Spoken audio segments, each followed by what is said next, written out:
Hello and welcome to today's webinar presented by Dlubal Software. Today we'll be working in our finite element analysis and design software, RFEM. The title for today's webinar is Piping Design per ASME and RFEM. My name is Amy Heilig. I'll be your presenter. I'm the CEO of the U.S. office and also a technical support and sales engineer, and we are located in Philadelphia, Pennsylvania. My colleague Stefan Frenzel will be your moderator, answering any questions you may have. He's a product and customer support engineer located in our Leipzig, Germany office. If the control panel does seem to get in your way when you logged into this GoToWebinar, feel free to show or hide that with the orange arrow up at the top. We always want to encourage everyone to ask questions throughout the webinar. You can do so within this same dialog box. If by chance we don't get to all your questions, I will certainly send you a follow-up email afterwards. So regarding the webinar content for the next hour today, we want to go through a piping system example in RFEM and also utilizing our RF piping extension module. So here we'll be modeling our piping system on a supporting structure. We're going to further define components such as reducers, valves, branch connections, and a few more. We're going to define load cases and apply loads to these piping members. And we will also automatically generate these load combinations according to the ASME standard. Now furthermore, we're going to utilize the RF piping design module. This will give us our utilization ratio, our stress checks according to the ASME B31.1 or B31.3. Lastly, I want to touch on the overview of the supporting structure design.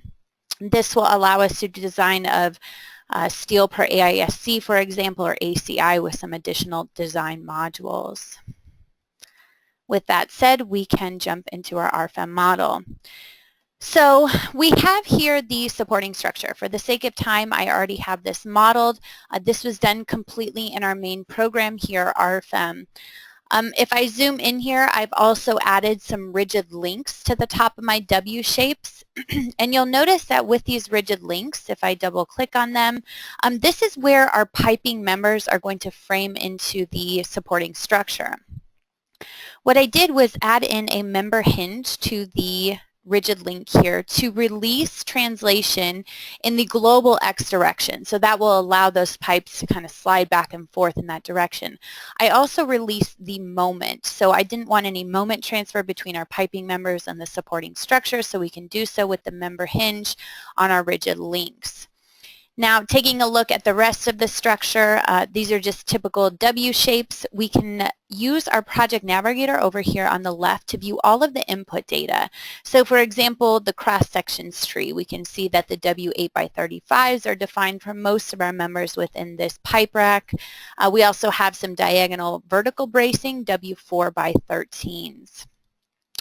So that's really all that I've done so far. Now, when you go to create a new model within RFEM, or after you've done, such as I have, created the model, we need to go back into the general data. So what we would do is to right-click on our model name, go into the general data, and under the options tab, you'll notice piping analysis. So this option is only available if you've purchased the RF piping module extension.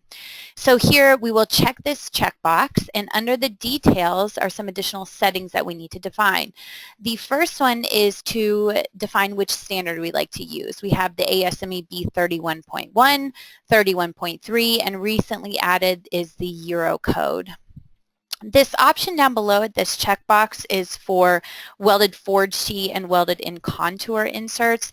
This just refers to a couple variables, RX and TC, that we won't be using today, but just keep that in mind if you are using those type of components. The default branch connection type, this will make a little bit more sense later on. So for right now, we just want to set this to reinforced fabricated T, but just keep in mind that this setting is here, and I'll mention it later on. Generated combinations. If we have this option checked, this will automatically create the load combinations according to the ASME standard. Now, underneath this setting are two different options. We have either result combinations or piping load combinations. Now, these are for expansion combinations.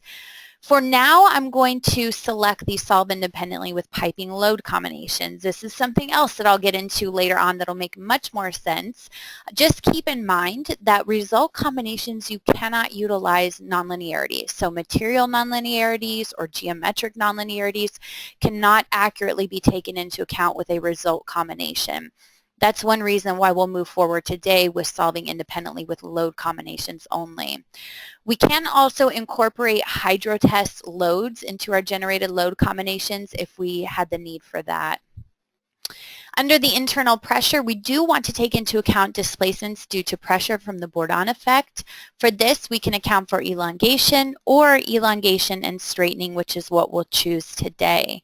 Now, the Bourdon effect can be treated either as expansion loads or sustained loads. And this is important for our load combination generation as well as the specific stress checks that we'll be doing according to the ASME later on.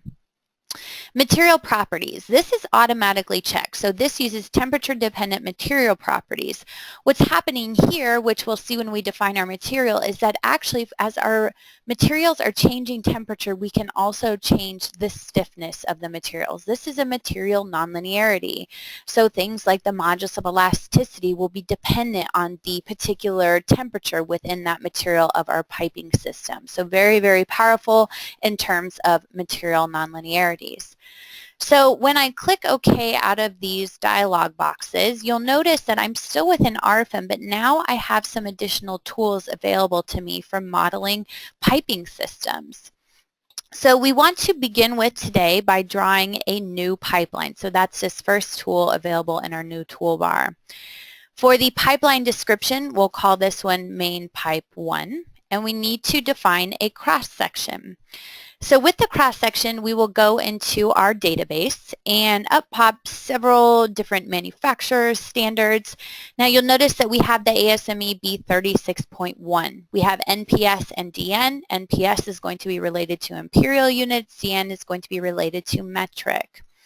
For our first pipe, I want to scroll down here to my 8-inch diameter, and in particular 8.625, and the thickness of the wall is going to be 0.594. So I can see my cross-section populated here. If I have any questions about what variables are being used for my cross-section properties, I can open up this info box to see everything listed here.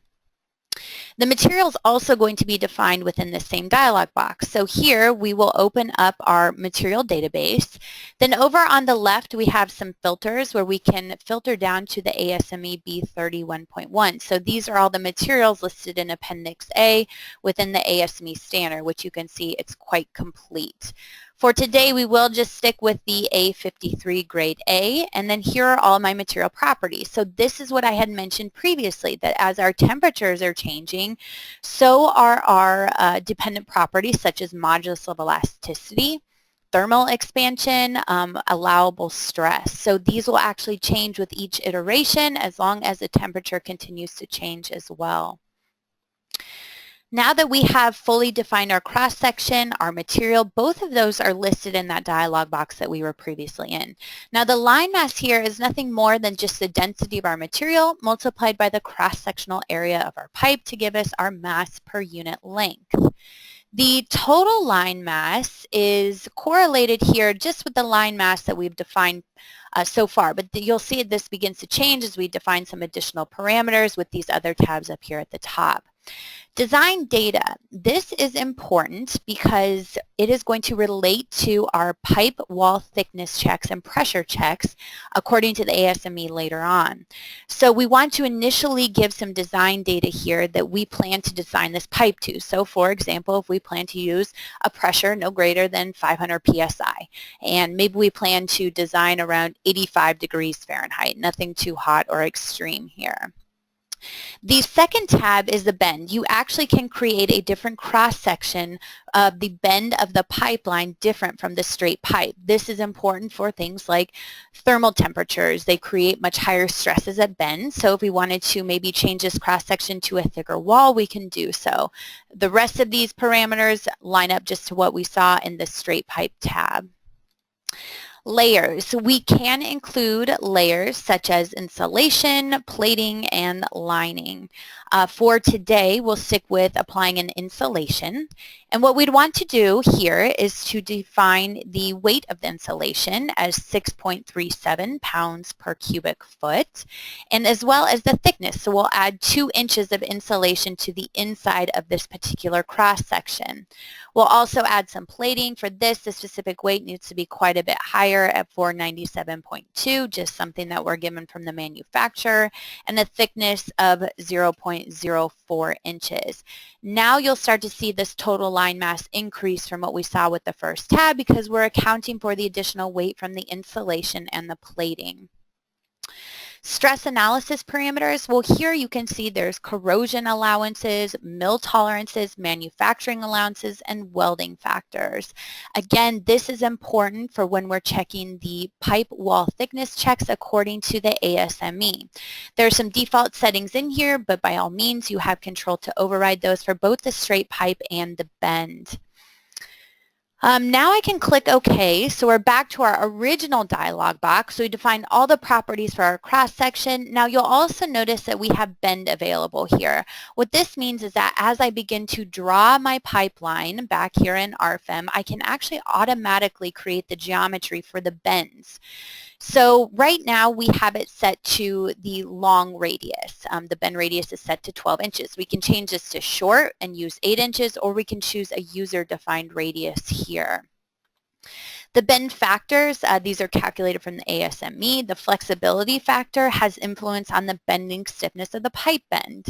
The stress intensification factor is something that will be used for design later on in our add-on module RF piping design. Again, you can override these with user defined as well. So now that we have defined everything for our first piping member, what we want to do is to begin drawing it. And you'll notice I have these crosshairs available in my graphical interface. What I'd like to do initially is to change the drawing grid around a little bit. So I'm first going to change the plane, and then I can easily select a different origin here. And I'm going to snap to the top of this rigid link here. So when I go to draw a pipeline, I have a few options. I can choose the current coordinate system, which is what I'm going to do. That will just leave this grid as it is. I can also choose the grid origin or the last node. The last node will dynamically change according to the clicks I make in my model as I begin to draw this pipeline. So to begin with, we will start in an elevation view here, and I'd like to choose a point -2570. So I make my first click, and then I go to a point about a foot away from the face of the supporting structure. Now you'll notice that as I move vertically up my supporting structure, the bend is automatically accounted for. So that's what the bend option does. We can see that right to the left of the supporting structure. So we go all the way up to the top, and we can begin drawing the pipe across the top of the supporting structure. Now, keep in mind that this drawing grid keeps me in one plane, so I don't have to worry about flying off into space anywhere. Now, when we get to this point over here, what I'd like to take into account is maybe some additional bends to dissipate my heat from my temperature loads. So all while I'm still drawing this same pipeline, I can change my drawing grid back to the XY plane. Maybe I snap back to the bottom of my supporting structure. Then I can zoom in and continue modeling my pipeline here with some additional bends.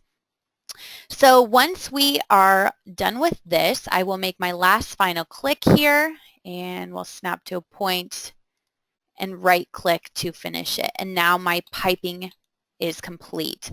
So you can see that if everything goes well, you should have the name of your pipe here called main pipe 1. That's the description that we gave it. Now I want to create an adjacent pipe right next to it, and utilizing some of the features within RFEM to make our life a little bit easier, what I'm going to do is to turn this into a wireframe display model. Now I'm going to highlight my important nodes here, the nodes that where the bends occur, by holding down my control key and selecting all of these main nodes where the pipe makes some bends. So once I have these selected, what I can do is to use my Move Copy tool. I'll create one copy, and I'm going to move it -4 feet in the global Y direction. So I click OK. So now you'll see those copied nodes are available here. Nothing too special. So what I'm going to do is to create a new pipeline once again. This time we'll call it Main Pipe 2. Now the cross section, I've already defined that 8-inch diameter pipe with all the insulation, the plating. That's now available for all my pipelines to use in this particular model. So I want to use that same cross section so I don't need to redefine anything. I'll use the same bend as well, and I can click OK. So the reason that I created those nodes now is that I can easily just snap to those nodes here without having to change around my work plane like what I did previously. So again, just using some of those special features that we have in RFEM to make modeling a little bit quicker, and I right-click to make my last point. Now, if I turn this back into rendered view, let's say, oh, okay, well, this pipe really would like to extend out a little bit further than what I have shown. Well, instead of redrawing everything, what I can do is to take this node and to simply drag and drop it so that it's adjacent to my main pipe 1. And again, everything went well. We see the name of main pipe 2 here. Now, the pipes are kind of blending into the rest of the structure. Don't really tell what's going on here. Well, under the Display tab in the Project Navigator, this controls everything that we view graphically, whether that's input data, our results we'll see a little bit later on. But if I scroll all the way to the bottom, I have this option here to change my colors and my graphic according to, right now it's just set to the standard. We can choose material, cross-section, but we also have pipelines. So when I choose that option, my panel pops up and shows me exactly what my main pipe 1 and main pipe 2 are with different colors. So sets it apart from the rest of the supporting structure. Okay, so what I'd like to continue to do is to draw in a couple of straight pipe members, just short segments that frame into this main pipe 1 so we have some intersections. I'm going to go back to the new pipeline. We'll just call this one pipe 1. And I want to define a new cross-section here. So up pops our cross-section database. Now, you'll notice that, of course, we can go back in and filter through this long list. We also can create a favorites group. By activating my favorites group, I've edited it so that I've just added the 2 cross-sections that I'm using in today's webinar. But you can imagine that if you use a handful of cross-sections quite often, this is a great way to just quickly select them. So for this one, I'll choose the 6-inch diameter pipe. We have a wall thickness of 0.31. My material is remembered from my last cross-section. We don't need to make any changes with that. I click OK. Now, as far as the rest of these tabs, bend, layers, I'm going to keep everything just as default. I'm not going to add any insulation to this.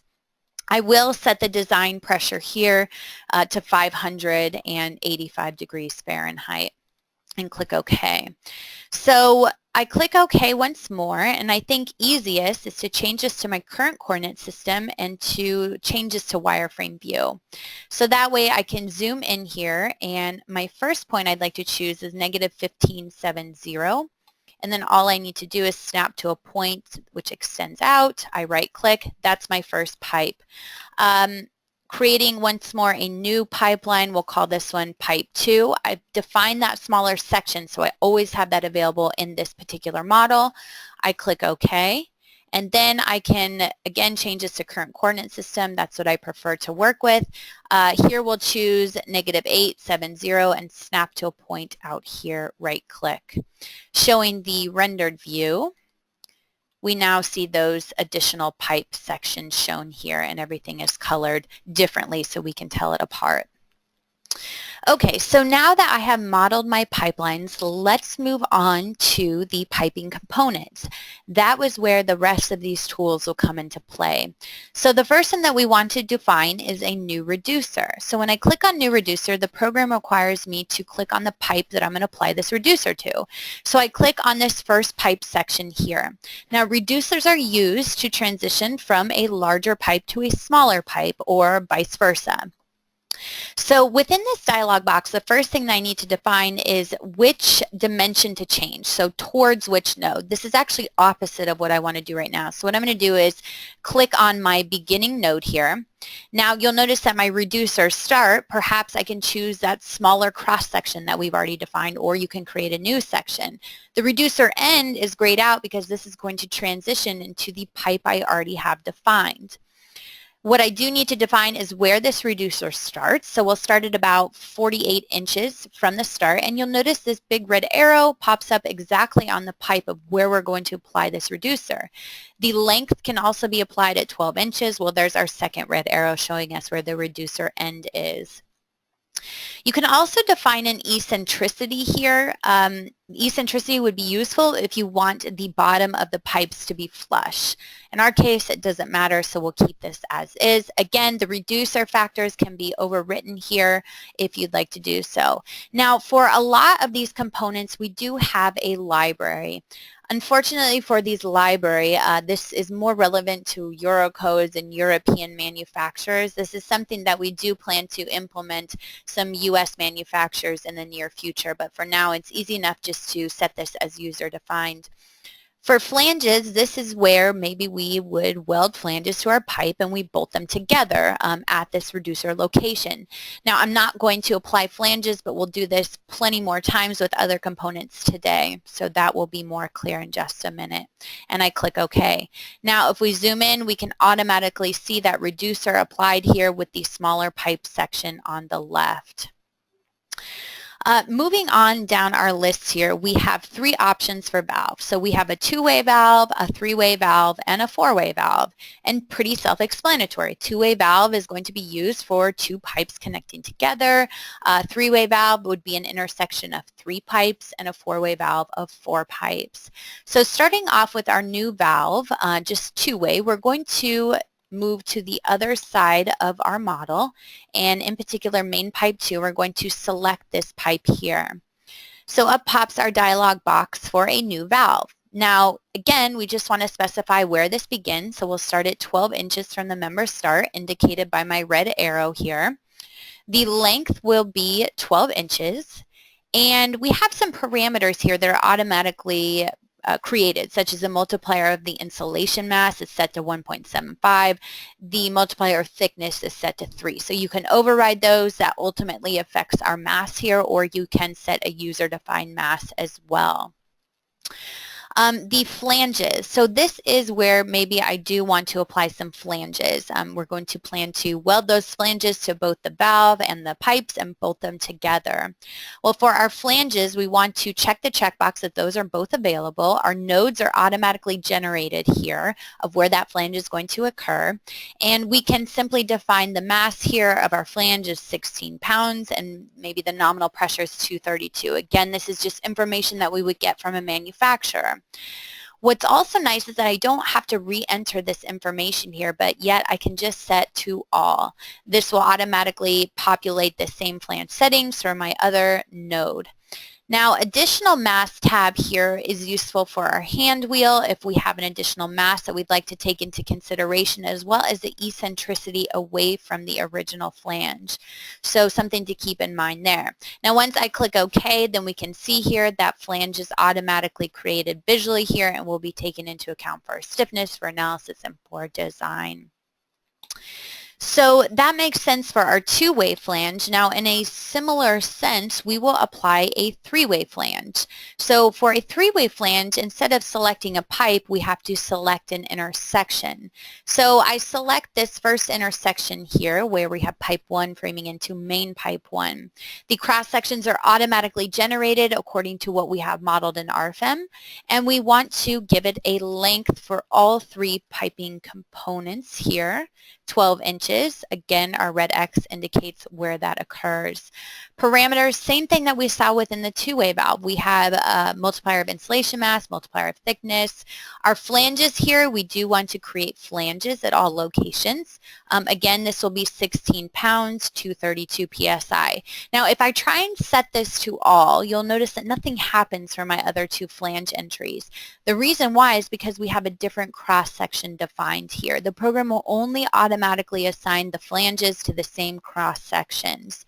So if I move over to my 8-inch diameter pipe and I type in 16 pounds and 232 psi, and I click equals, that will set the flange for the third node automatically. And again, the additional mass can be considered with the hand wheel here. So once I click OK, then we should see that three-way valve generated graphically. So that's what a three-way intersection would look like. Now, four-way intersection, same concept. We don't have any intersections of 4 pipes here, so we won't be applying that today. Right next to that is the new bend. A new bend is useful had I not created to automatically create the bends when I drew in my pipeline. So perhaps these two elements here, these two pipes connected at a 90-degree angle, and I wanted to go back in afterwards to create that bend. You can always do so with the bend tool up here, define the radius, define a different cross section if you'd like as well.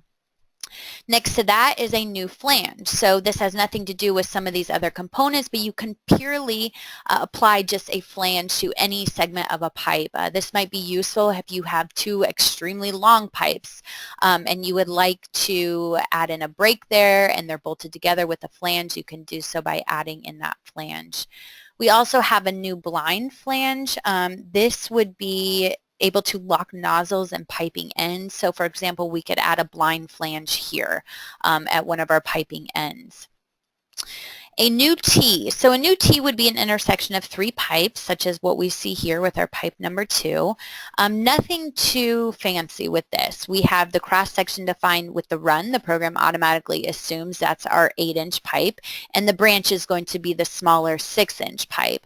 Then we just simply define the geometry, and again, we can add flanges here. For our case, instead of doing this, I'm actually going to apply a new branch connection. So again, I click this intersection. Now with the branch connection, remember back in the general data, I said that we had to set a default option for the connection type. Well, that's where this comes into play. So we set the reinforced fabricated T so that automatically when I jump into this dialog box, this is what will always be automated. Now, if I use something else quite often, then you probably want to go back to the general data and change that default value. You can always come in and individually select them as well. So for us, we're going to choose a reinforced fabricated T.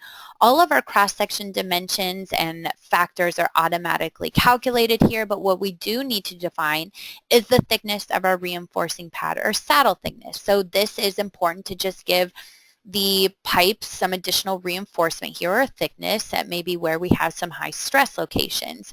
For today, maybe we put in here a 1/4 inch thick saddle thickness and weld that directly to our pipes. Once that's done, I click OK. Now this is indicated graphically with just a ball at that intersection.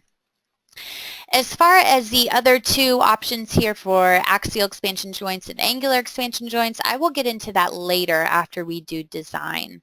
So for now, we'll continue to move on. So before we can start loading our structure, we need to support it. Just like we support our before we begin loading our piping members, we need to support them. So just like we supported our supporting structure here, you can see at the bottom of the columns we have nodal supports. We have to do the exact same thing to our pipe elements. So we don't have any additional features for supporting the pipes. It's just what you would use in RFEM for all the rest of your members as well. So in our case, we want to create a new nodal support. Now with a nodal support, we have 6 degrees of freedom, 3 degrees in translation, 3 degrees in rotation that we can fully fix or fully release.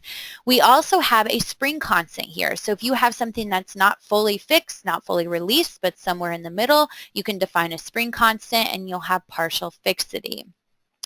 Lastly, we can define nonlinearities. I don't think it's completely uncommon that maybe for a piping support, you have some type of friction support. So it's dependent on your normal forces. You can define all that with the nonlinear capabilities within the program. I'll repeat this again, but the nonlinear supports is something that cannot be taken into account with result combination. So just keep that in our heads, but we'll revisit that later. So for today, we want to use just a typical hinge type application. It's one of the default options within the program. I click OK. So what I'm going to do here is just simply click at the ends of my pipes to support those with that basic nodal support. In a similar concept, going back to my nodal supports, I'd like to define a new definition. And this time I want to fully release it in the X direction, so some type of roller support that allows translation in the global X direction. I can click OK. I click OK. So now for this type of support, I'm going to turn this into wireframe view, and I'm going to zoom in here. And these will want to be applied right at the bends of the pipes. Now, I'm not applying it at this node, which kind of indicates how our bend or where our bend occurs, because this node doesn't technically lie on the piping member. We need to apply it directly on the pipe. So for this, I'm just going to highlight these nodes right at the bends on both sides. And once we've completed on the right side of the structure, we'll zoom in to do this on the left side. Now, once more going back into the nodal support, because I've defined these new nodal supports, I can always select them within my drop-down box here, but I want to create one more definition, and we're going to release this in the global Y direction. So this will allow movement in the global Y as a roller support. I click OK, and that's where we want to maybe apply this to our pipes up here where we added in these additional bends. Okay, so now our structure, including our pipes, are fully supported. What I'd like to move on now is loading of the member. So for this, we want to create some additional load cases. So for this, I go to Add a New Load Case, and up pops my Load Cases and Combinations dialog box. Now, for those of us who are familiar with RFEM or just structural design in general, we of course have action categories according to the ASCE 7 or the NBC, according to live load, dead load, wind load, and so forth. But when you have the RF piping module activated, you'll notice that we have several more action categories available here for our piping load combinations. Such as piping self-weight, we have fluid, we have pressure, snow, wind, even cold springing, hanger hot loads, and cold loads. So for our first load case, we will define a pipe self-weight. We'll give it the name pipe self-weight. The self-weight will be activated here with this checkbox as -1 in the global Z direction. Now we create a new load case. We uncheck the self-weight because we don't want to account for that twice. This one will be for fluid, and we'll call this one pipe fluid. We create another load case. This time we will name this one temperature 1 and assign the appropriate action category. I can make a copy of these as well. So now all I need to do is to redefine temp 1 to temp 2, creating another load case such as pressure, and we'll call this one pressure 1. Making a copy, we'll call this one pressure 2. So now all of our load cases are complete. I've applied no loads, but I've just defined the load cases that eventually those applied loads will fit into. So now I want to take a look at my piping load combination. So when I try and click another tab, I automatically get this RFEM question. It tells me the load cases were changed. Not all internal pressure load cases have been assigned to corresponding thermal load cases. Do I want to do this now? Yes, I do. So now up pops an additional dialog box, which just simply assigns my temperature load cases to my pressure load cases. Now the program makes some assumptions here, but if I don't like these assumptions, I can always use my drop down to make changes, or I can add in some different combinations here. So that's important for our load combinations. Under the piping load combinations, we see some automatically generated load combinations, such as for sustained, for operating, and for expansion. So these are the various stress types, and they are incredibly important because this tells the program, once we get into design a little bit later on, exactly what load combinations to use in each of the particular sections of the ASME code for our stress checks. Now, had I chosen to create these load combinations manually, I still need to assign a stress type. Again, it's important for our ASME code design later on. When we take a look at the sustained, take a look at self-weight, pipe fluid pressure, maybe no content weight is just the self-weight. We also have the operating, which is going to be all 4 load cases acting at once. Now we get into the expansion load cases, and this is something that is very important and relies on our settings in our general data. So remember how I said, well, we're not going to create result combinations, but rather we're going to create only load combinations. Well, this has to do with these expansion loads. So when I take a look at these expansion loads, they are nothing more than just the temperature loads applied. So then I'll be doing my expansion stress checks within the ASME according to just simply this temperature load applied. Well, in turn, what I'd like to show you is if we go back to the General Data tab, under the data, we scroll up to our name, we right-click under General Data to go right back into where we started. Here I'm going to quickly change this to result combination. Now remember, material nonlinearities cannot be taken into account accurately, so you'd probably want to uncheck this if we're using result combinations. And I can click OK. So going back into my load cases and combinations, looking at my piping load combinations, you'll notice my expansion loads are now gone. Those load combinations are not being generated here, but rather they're now under the result combinations. So how is this different? Well, it's still called the same expansion 1, 2, and 3. But now when I look at the details of this, what's happening here is I'm taking my load combination PC5, which is my operating 1 load. I am subtracting out, indicated by this -1 sign, PC1, which is my load combination for traditional sustained. So to make this a little bit more clear about what's going on, let's go back to our piping load combination. So we're taking PC5, which is all 4 load cases applied at once. We're going to get the stresses and everything from this.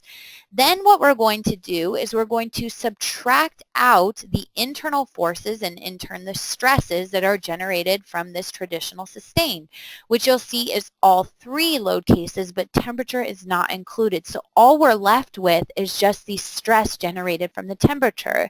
Now this result combination makes a whole lot more sense than what we saw previously under piping load combinations. The reason for that is because we're probably not, actually we'll never have the temperature applied alone. Of course, there's got to be self-weight, there's got to be fluid running through the pipe, and so forth. So that's why this makes a whole lot more sense. But there's the downside that material nonlinearities cannot be taken into account, as well as geometric nonlinearities. So when I mention things like the nodal support with friction or sliding, that's a geometric nonlinearity. You'll get a warning message for your result combinations, and they cannot be taken into account accurately. So just something to keep in mind, it's kind of either or. So for today, what I'm going to do is to go back into my general data. I'm going to change this back to solving independently because I am using my temperature dependent material properties. Okay, so now that we have these load cases defined, you'll find those in our drop-down box available up here in our toolbar. We want to begin loading the pipes. So we'll start off, pipe self-weight, we'll just leave this as is. We won't apply any additional loads. Now the piping fluid. What I'd like to do is to select all my members to apply the piping fluid to. Now right now it's kind of confusing with my supporting structure. Under the Views tab, we have some generated views that as we began to model, the program generates these. And one of those options is the pipelines tree here. So what I can do is I can check this checkbox, and now my supporting structure, I can no longer select it. It's not visible. What I can do is make changes and select all of my pipelines. So that's kind of a useful feature, this Views tab, if you're looking to highlight various options within your model. So I'm going to highlight all of my members here, and I'm going to apply a new member load. So member load is exactly what you think of it. We can apply a force along a member, but for this particular application today for our pipes, we want to go under the extra. And under extra, we have the option for pipe content full. For pipe content full, we're assuming that the pipe has all of the fluid contained fully in this pipe. It's completely full, and all we need to do is to give it a specific weight. Now, the other option we have is pipe content partial. This is nice because if we know that our pipe is only going to be partially filled, all we have to do is specify this distance D in inches, for example. We give the specific weight. The program will automatically calculate for us the internal force based on only having this fluid partially filled within the pipe. For today, we'll assume it's completely full. We'll assume that maybe water is being applied through these particular pipes, so a specific weight of negative 62.4 pounds per cubic foot. And I click OK. So now visually I can see this load being applied to all of my members here. Now I change my load case up at the top to temperature.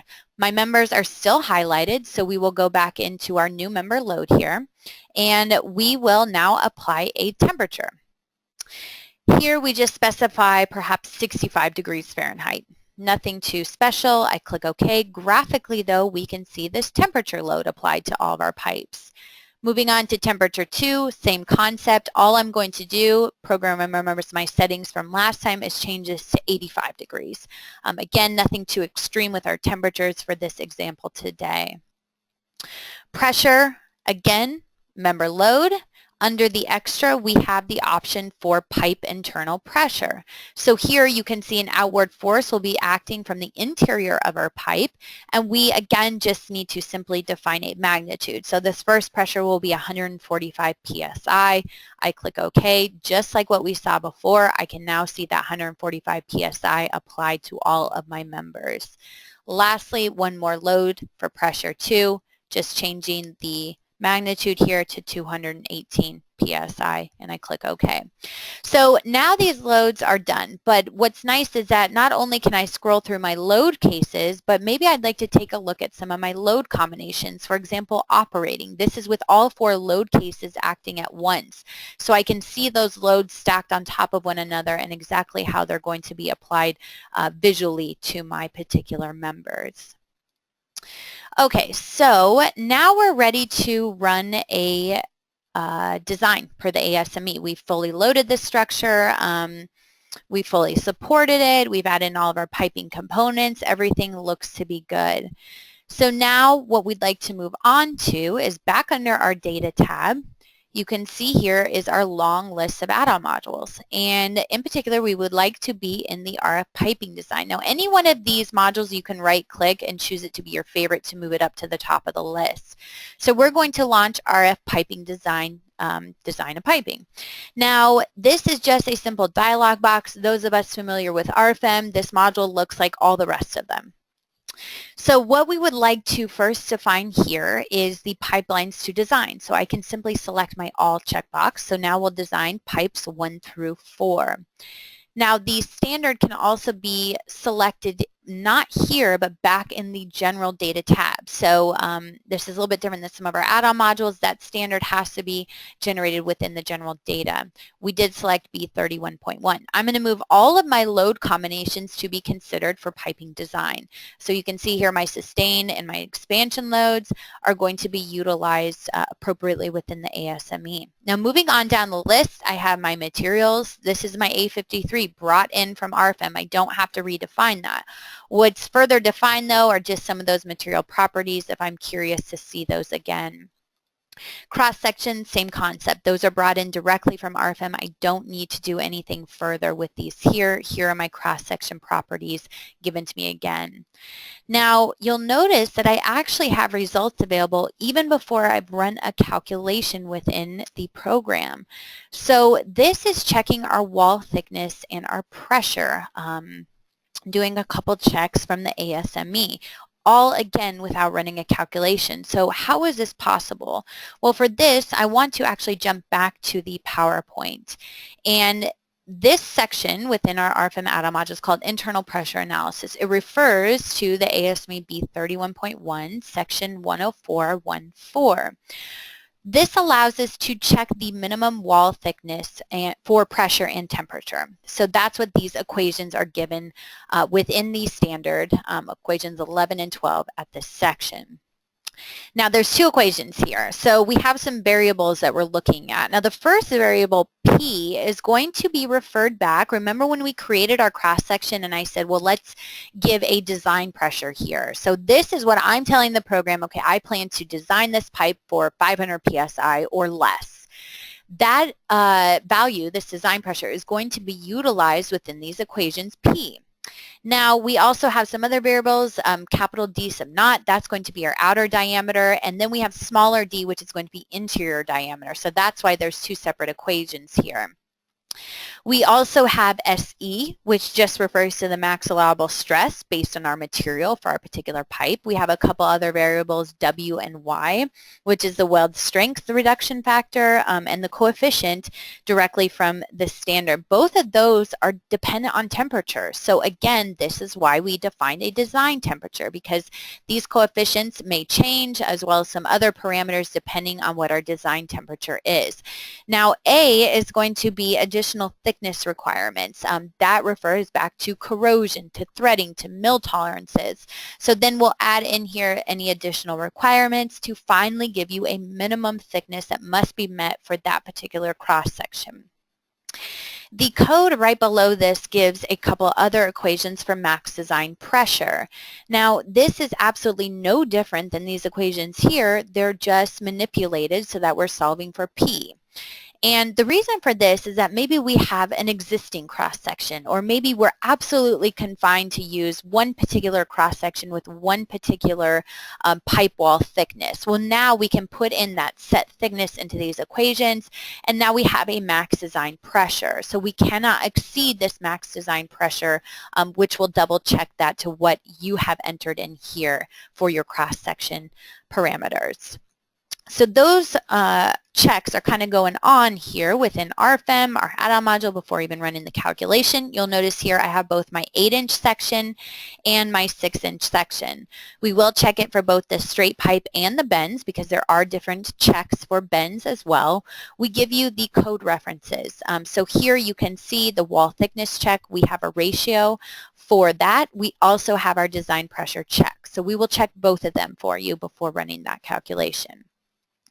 Now, before moving forward with the rest of these stress checks, I want to visit the details button here, which brings up our additional detail settings. So most of this is just some further details that we specify according to the ASME, such as the number of thermal cycles. Now we always give a code reference here so you can quickly look that up in the ASME B31.1 to understand, well, what exactly am I setting here? The occasional load factor K, you can see here we have some different settings. 1.15 is going to be used for loads acting for less than 8 hours and less than 800 hours per year. 1.2 would be used for less than 1 hour and less than 80 hours a year, and 1.0 would be the most conservative.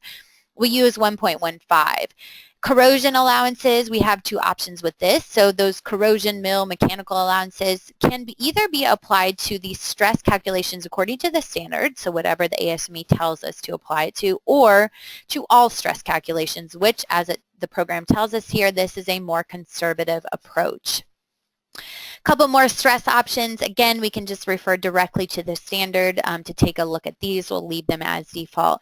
Something recently added is hoop stress, calculated using either the inner diameter, but you can see that we also have the drop-down box to use the mean diameter or outer diameter. We'll just leave this as inner diameter. Okay, so now that we have defined those details, we can now move forward with our calculation to see if everything will hopefully work okay this time. Again, running through both load cases and combinations, and we should be seeing results here, and yes, we do.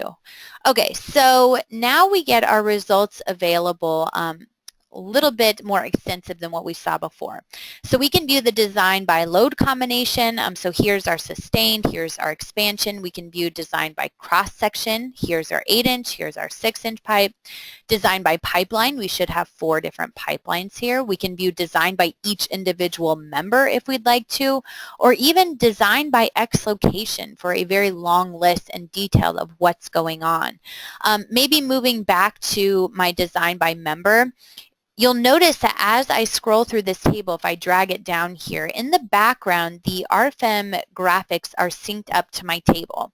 So I can see exactly what stress check I'm looking at. Now, even further, this big red arrow is going to show you exactly where the controlling internal force for that particular stress is located. So, you know, maybe in our model today, not so helpful, but you can imagine with a very large model, this will be extremely helpful if you're looking at this big giant table and you want to just get an idea of where you're at within your structure. We also have parts list by pipeline material takeoff.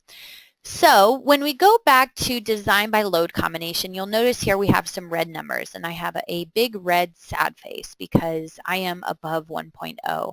So there's obviously something I need to address in terms of my temperature stresses and the stress checks that are related to the code. So the tables are nice, but I'd like to move into the graphics back in RFEM to see exactly where this is occurring. Well, we can choose the graphics button here. Now, when I go back into RFEM, I'm technically still in this add-on module. I'm just viewing the results graphically back in RFEM, and you can see this with our drop-down box here. So right now, I'm showing the design ratios along the pipe members. Now, I can't really see what's going on, but remember, under the Display tab, I mentioned to you that everything that we view here graphically is controlled within our Display Project Navigator, even the results. So under the results tree here and for members, I can actually change this to a few different options, but one of them being cross sections. So now I have colored cross sections that I can kind of scroll along the pipes and to see exactly where my problem occurs. Well, it looks like these two bends here are a big problem when it comes to our temperature loads and stress designs. So I need to do something with regards to that. Well, that's where I mentioned that we would go back into an expansion joint. So although I'm still technically in this piping module, I'm just viewing my results, I can still make changes in RFEM because I'm still concurrently in RFEM. So what we're going to do is to add a new expansion joint. I just need to select the pipe I'd like to apply it to. Now for this, it looks like the other dialog boxes that we saw with our components. So here is where we're going to add in a distance, or actually we'll start off with the start location. We'll start this off 12 inches from the pipe start, so indicated by that red X once more. Now the length will be 12 inches as well. The outer diameter of my expansion joint, just some geometric properties that we need to define. The outer diameter will be 10 inches. The corrugated length, and by the way, all of this is given in this nice little picture here, so I don't have to guess what variables I'm putting in, but the corrugated length will be 10 inches. Now the effective cross-sectional area. We have a details button here, and what we can do is either define the outside diameter, the inside diameter. We can also calculate the mean diameter or directly type in the effective cross-sectional area. For me, I'm going to assume the mean diameter is 8 inches and click OK. Our effective cross-sectional area is automatically calculated. We do need to give it a mass of, let's say, 20 pounds, as well as a stiffness, an axial stiffness. For this, we might suggest, or we might get the information from the manufacturer that it's 150 pounds per inch. The pressure force, this is the thrust force due to the internal pressure within this expansion joint. So here is where we will have both options for the start and the end of the expansion joint. We can apply the entire force. We can choose just the bellow, which we can see this graphic update here, or no force at all. For our case, we'll leave this as entire force. Now the flanges, again, once more, I want to apply just our general flange of 16 pounds, 232 psi to both nodes. So now once I click OK, it'll ask me, do I want to clear my results? That's fine. And here is my expansion joint that was just generated. Now, it's quite common for expansion joints to be added in pairs. It's not so common for them to be added individually. So maybe we want to quickly add a second expansion joint. We'll add that to this new piping member that was created here. Now, everything's the same except for now I want to choose to start at 12 inches from the member end. So flying through this other information, the length will once again be 12 inches. The outside diameter is 10. The corrugated length is 10. And my mean diameter is going to be 8 inches. The mass was given to us by the manufacturers, 20 pounds, with a stiffness of 150 pounds per inch. The flanges, we will apply our 16-pound flanges, 232 psi to both nodes and click OK.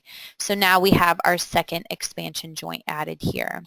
So what we'd like to do is to rerun those calculations back in our piping module. So right now, as I mentioned, our drop-down says that we're in RF piping design. I can always go to my add-on modules and go to my current module because that's currently selected.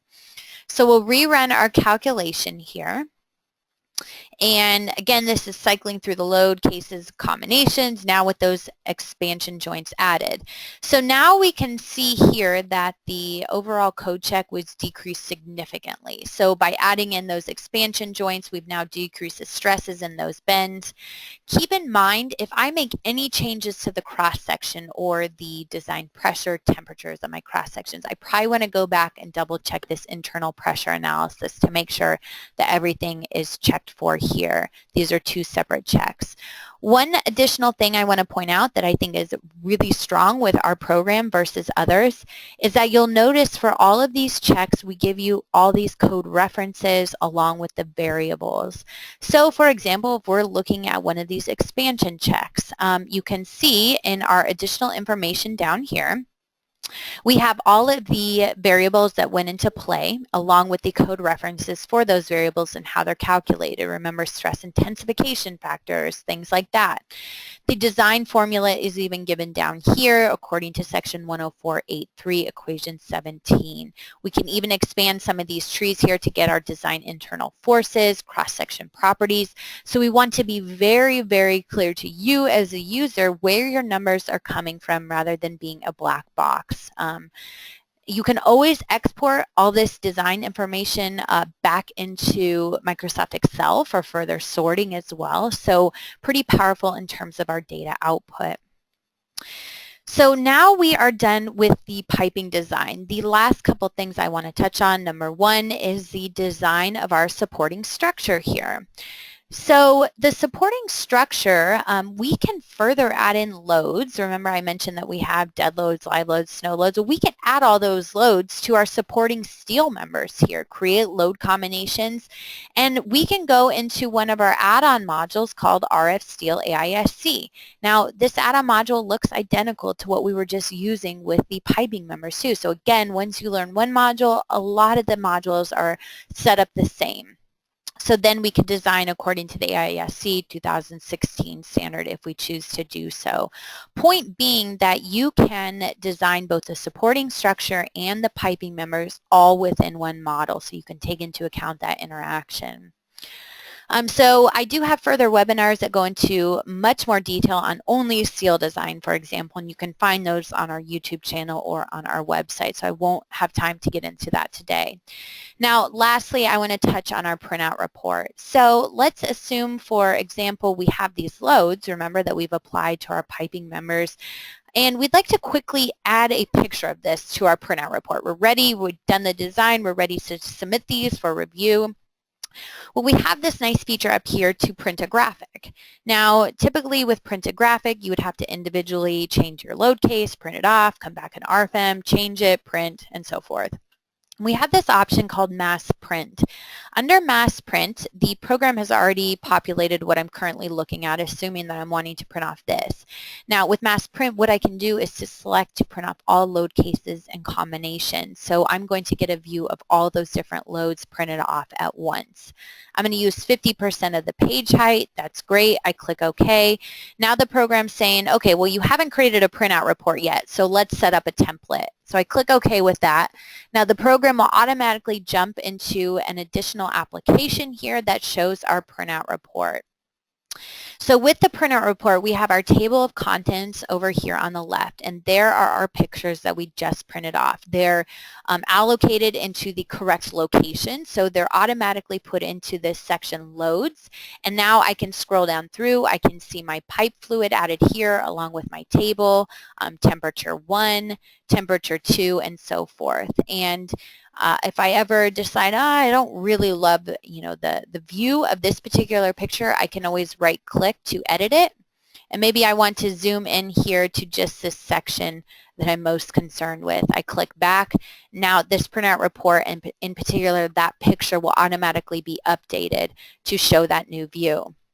Something else that's extremely powerful is that these pictures are all synced up to our current RFEM module or our current RFEM file. So if I were to go back into RFEM and make any changes to these loads now, the pictures will automatically be updated when I come back into the printout report, so I don't have to worry about reprinting those. And as you can see, we have all of our input data for our supporting structure from RFEM, which would be our pipe rack, and then we have our input data for our piping system, including RF piping design.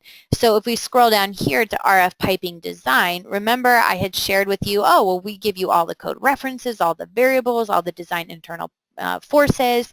Not all of that has to be printed out. You can see here that it's nice and short and sweet. We give you the controlling code reference, the controlling ratio, and that's really it. But if you want to add any more information, maybe this isn't complete enough for you, under Edit, Selection, for example, here's both RFEM and RFEM piping design. This is where you can uncheck and check boxes all day long to make it cater to what you want to include in your printout report. You can also save templates and use those templates on for additional files, including adjusting your header and your own logo. So quite powerful when it comes to our printout report as well. Okay, so that concludes our webinar today. So I will continue on with our PowerPoint. That was, of course, so much information within the last hour. You can always find more information on our website at Dlubal.com.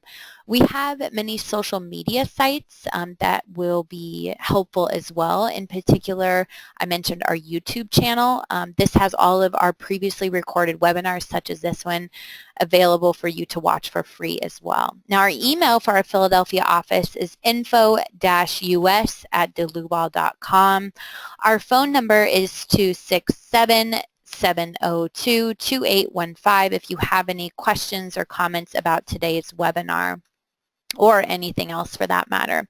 Now, we will have many more upcoming webinars. You can register on our website at Dlubal.com under Support and Learning and Webinars. As most of you know, because you're here today, that I sent out a couple reminder emails as well. So keep an eye out for that. Now, many of you are wanting PDH credit for today's presentation. That's great.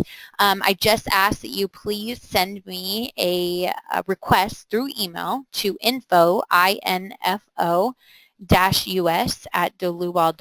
Again, that's info-us@dlubal.com. I please request that you were available for the full hour-long presentation, and let me know who all was in attendance if there was other people besides yourself. And with that said, I want to thank everyone for attending today, and as always, I hope to see you at our next webinar. Thank you.